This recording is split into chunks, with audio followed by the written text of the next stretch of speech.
and I was determined no longer to be that terrified kid that I'd been throughout the whole of my life.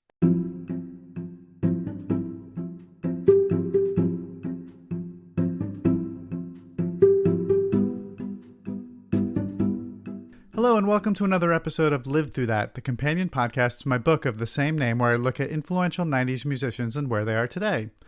I'm Mike Hipple, and on this podcast we'll dig a little deeper into a pivotal moment into the lives of some of the artists I feature in my book. On this week's episode, we're talking to Scottish musician Lesley Rankine, aka Ruby. She started Ruby with producer Mark Walk in 1993, and they released their eponymous album Saltpeter in 1995. That album, along with records from Portishead and Tricky, formed the basis of what was then called trip-hop, music taking influences from jazz, hip-hop, and electronic beats and combining them into one unique experience. Lesley added a ferocious bite to her music that she continues to bring to her creative endeavors today. Timing didn't work out to get Ruby in my book, but I'm glad we got her here on the podcast. She tells her story of how she was able to overcome a painful shyness on her way to becoming the fierce performer that she is today.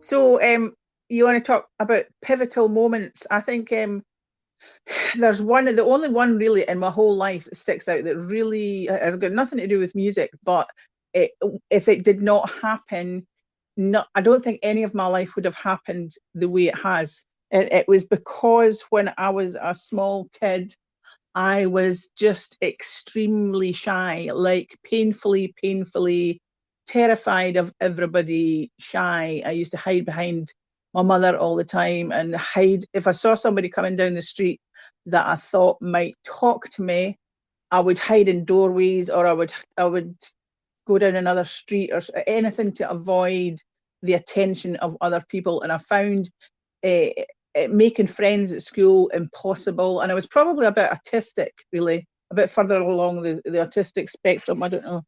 But my ability to converse with other people or deal with other people was extraordinarily painful, and I avoided people like the plague, and especially other kids. I didn't understand how they made friends with each other, and they always seemed to be talking a language that I didn't understand, and I was just a complete out there oddball, shunned by everybody else in the school kind of thing. But until I went to a new school, moved house to this new town, and I went to a new school. And the first day, of course, I was the centre of attention because I was the new kid in the school, and everybody wanted to ask me questions about where I came from, and who was my mum, and what did our family do, and where did we live, and all that kind of thing.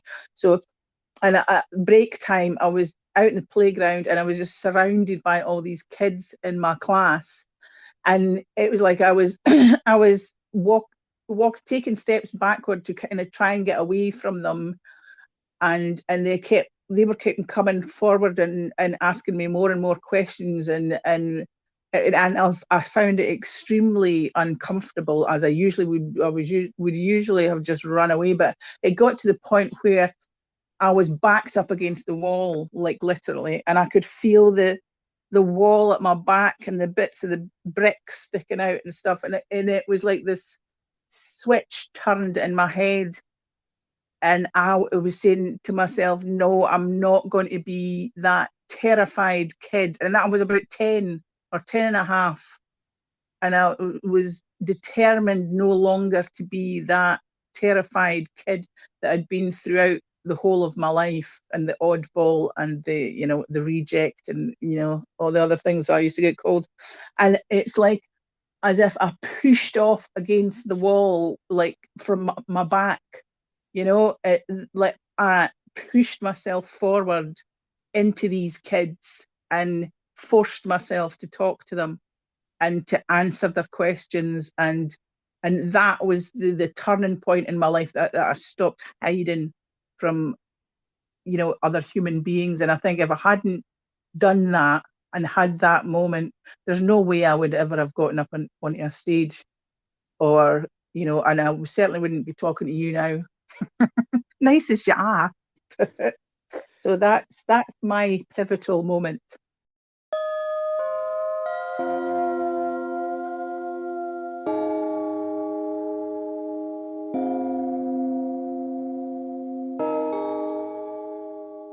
Every human being needs connection with other people, and we get so much out of it.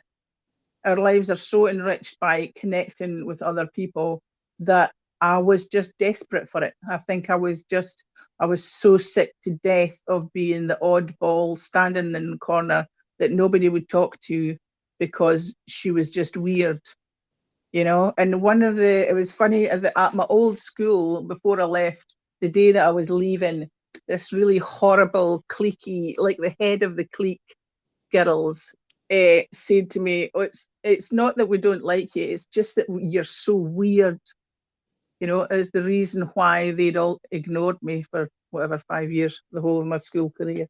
Even when people would talk to me, being in a class was really difficult, and I was terrified of any attention from the teacher.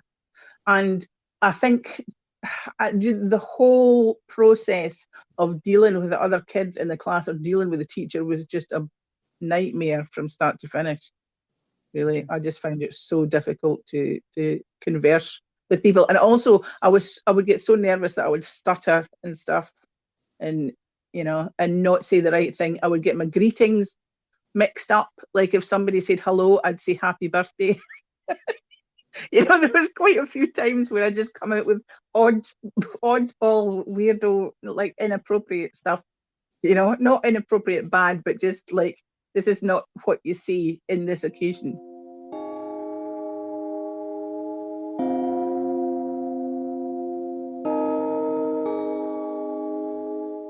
I always had dreams of being in a band, like, most kids who love music. And we were brought up in a very musical family. There was always music on, and and my brother always wanted to be a musician. So he never did anything else. So I always kind of followed in his footsteps.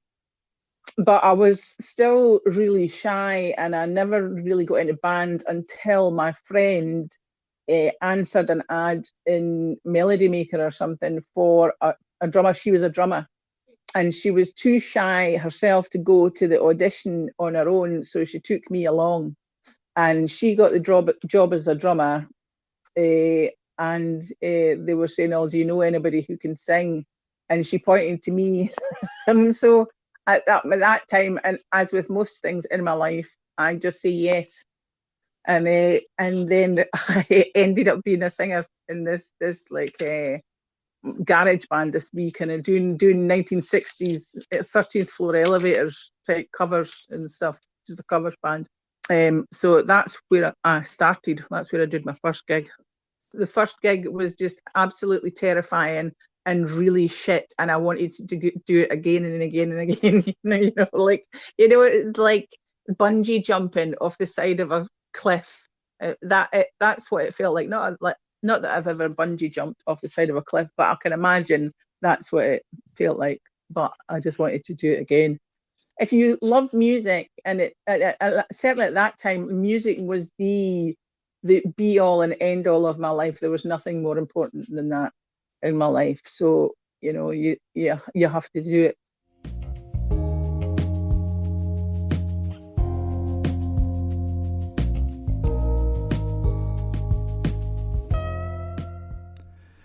Thank you, Lesley, for taking the time to tell this story all the way from Scotland.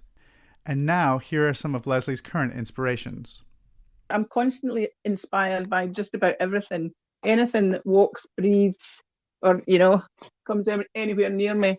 I think music-wise, I always like stuff like Fortet and John Hopkins and James Blake and stuff like Young Fathers and stuff. I've recently started listening a wee bit to people like Salt and someone called UK Ami. I don't know if you've heard of them. And Sam Fat, I love his voice. Voices always inspire me. But to be honest, the past couple of years I've been working so much on my own music. I've got very little time to listen to anybody else's.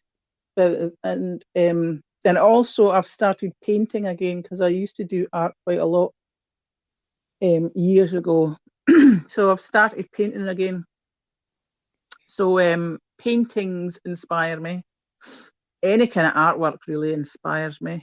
You know, I very rarely look at anything on social media these days apart from art and artists. Yeah. And I just scroll and scroll and scroll and suck all that stuff up. So I find all that really inspiring.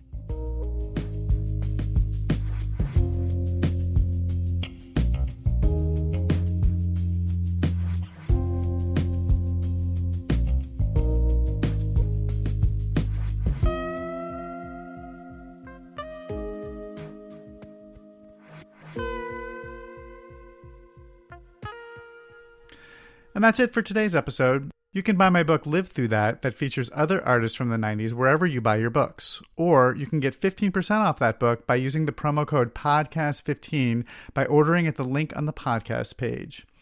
And if you like this show, please subscribe so you'll know when the latest episode comes out. You can also follow me on Twitter and Facebook at Mike Hipple Photo, all one word.